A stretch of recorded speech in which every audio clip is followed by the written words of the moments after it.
Top Gun didn't ask for permission. It broke formation and blasted off. Planes spun out, scripts got rewritten, Cruz nearly bailed. No seatbelts, no rules, no plan B. These are 20 wild facts about Top Gun. And the bonus? It's a direct hit.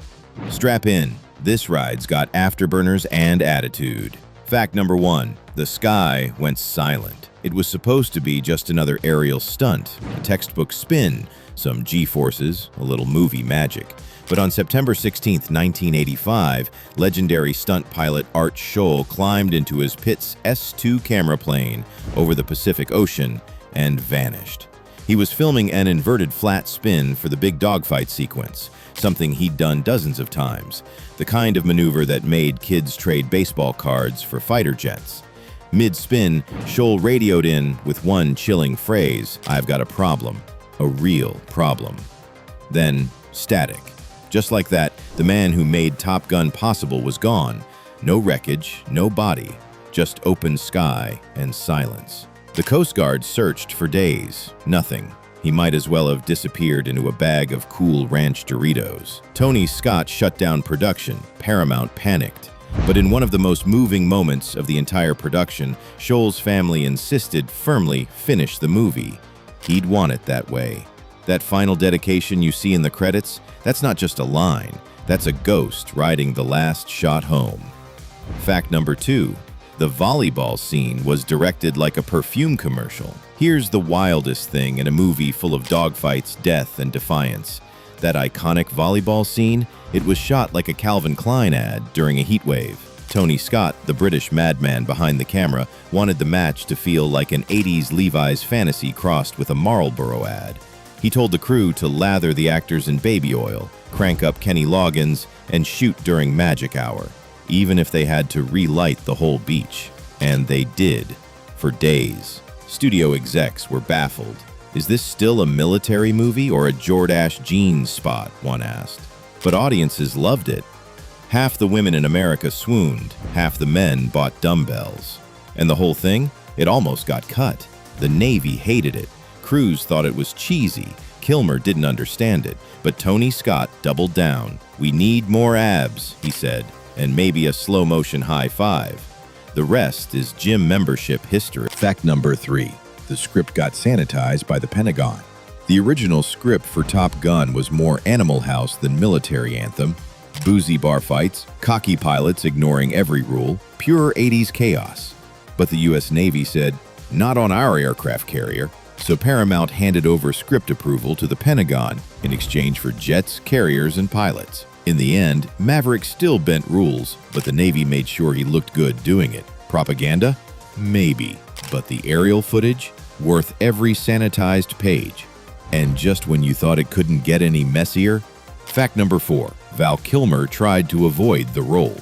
Val Kilmer didn't want to be Iceman.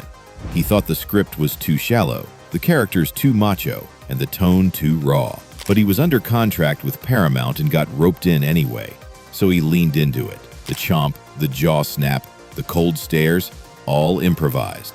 And that smug "you can be my wingman anytime" line, also his. Ironically, the role he didn't want made him unforgettable and weirdly magnetic. Fact number 5. The Navy got a massive recruiting spike. After Top Gun hit theaters, Navy recruiters couldn't keep up. Booths were set up in cinema lobbies and enlistment soared by 500%. It was like a military Black Friday.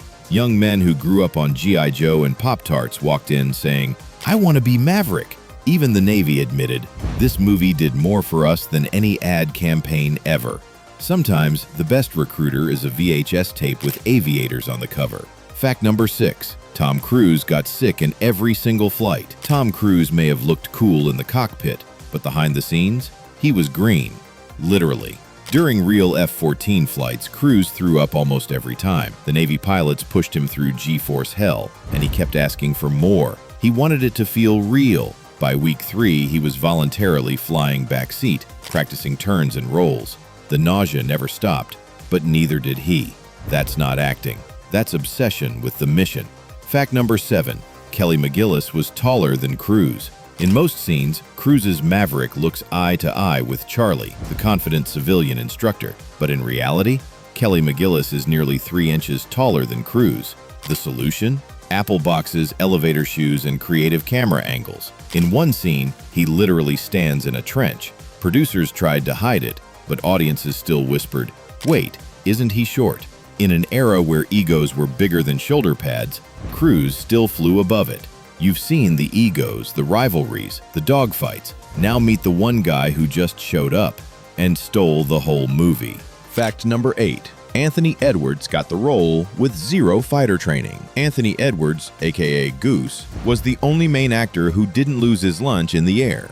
He handled the F-14 flights like a champ, despite having 0 interest in aviation before the film. While others trained, studied, and panicked, Edwards walked on set like it was Revenge of the Nerds 2. His natural charm made him the emotional anchor of the movie, and that laugh, 100% his.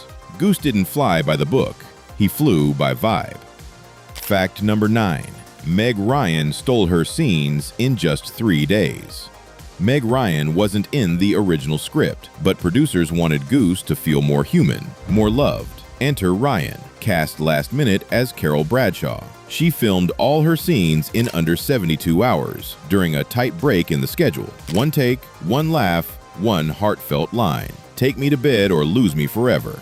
And she became unforgettable. In a movie full of swagger, she brought heart. And just like that, America fell in love. Fact number 10. Goose's death broke test audiences. When Goose hit that canopy and fell limp into the ocean, the room went silent. At early test screenings, audiences didn't just cry, they gasped, covered their mouths, even walked out. One woman reportedly yelled, "No, not him." The studio considered softening the scene, but Cruz fought to keep it raw. "If it doesn't hurt, it's not real," he said. It stayed, and it gave Top Gun the emotional gravity to cut through the afterburn. Fact number 11. Tim Robbins is in this movie. Barely. Before Shawshank, Tim Robbins flew as Merlin. Most of his lines were cut, and early posters left him out. But Hollywood noticed. His calm voice and aviator stare did the trick. Proof that sometimes all it takes is a helmet and a head nod. Blink and you'll miss him, but Merlin still left a contrail. Fact number 12. Tom Scarret grounded the cast like a flight instructor. Tom Scarret wasn't there to show off. He was there to steady the chaos. As Viper, he brought weight, wisdom, and the best insult in the Navy, cargo plane full of rubber dog crap out of Hong Kong. He wasn't flashy. He didn't need to be. He commanded the room. Fact number 13. Val Kilmer stayed in character and out of sight. Kilmer kept Iceman cold, on camera and off. No bonding, no beers, just icy stares and silence. He later admitted it was all on purpose. The tension you saw? Real. The rivalry? Earned. The jaw snap? Legendary. Sometimes the best acting is avoiding everyone completely. Fact number 14. The elevator scene was a last-minute fix. Test audiences wanted more heat. So they filmed the elevator scene months later, inside a sweaty freight lift. McGillis had darker hair by then, so they slapped a baseball cap on her. The steam, the silence, total improv. It became one of the most iconic scenes, shot in pure Hollywood panic. Fact number 15. $25,000 bought 10 minutes of sunset. Tony Scott needed one last golden shot on the aircraft carrier. The ship turned. The light vanished. So Scott wrote a $25,000 check to the captain, just to turn the ship back. 10 minutes later, he got the shot. Movie magic. Navy invoice included. Fact number 16. Danger Zone was rejected by everyone first. Toto, Bryan Adams, even REO Speedwagon said no. Enter Kenny Loggins. He wrote Danger Zone in days. No fluff, just raw synth adrenaline. The second it hit theaters, it became the anthem of Top Gun and of gas stations blasting FM rock for decades. Fact number 17. Quote the movie at the real school, pay up. At the real Top Gun school, quoting the movie costs $5. Say, I feel the need, and boom, fine jar. The money goes to squadron pizza nights. Even pilots can't escape maverick mania. Hollywood made a fantasy. The Navy made it policy.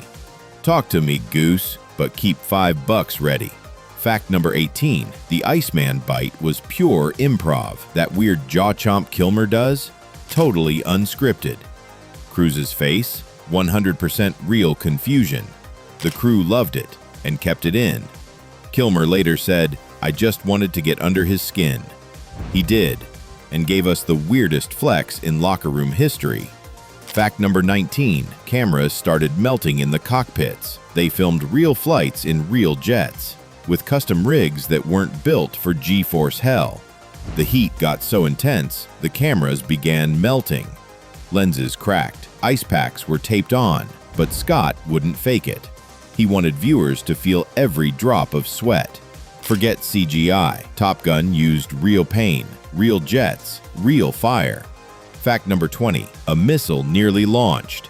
For real. A Navy pilot accidentally armed a live Sidewinder during filming.